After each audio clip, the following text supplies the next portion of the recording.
Mahaba po itong tanong na ito eh. Ang tanong po niya ay ganito.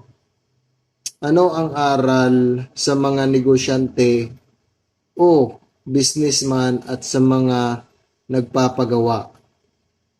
Ano ang aral sa mga negosyante o businessman at sa mga manggagawa o nagpapagawa? Ang aral. Basahin po natin yung dito Deuteronomio 24. Hanapin po muna natin.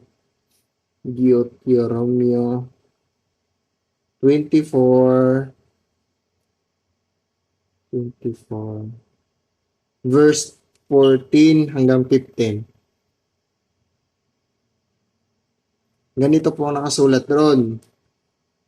Huwag mong ipighatiin ang isang nagpapaupang dukha at salat, maging siya'y sa iyong mga kapatid o sa mga iyong taga-ibang bayan na nangag sa iyong bayan na nanga sa iyong bayan sa loob ng iyong mga pintuang daan.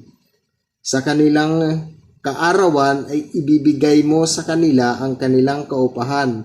Ni huwag mong lulubugan ng araw sapagkat siya'y mahirap at siya'y inaasahan ng kanyang puso. Baka siya'y dumaing sa Panginoon laban sa iyo at maging kasalanan sa iyo.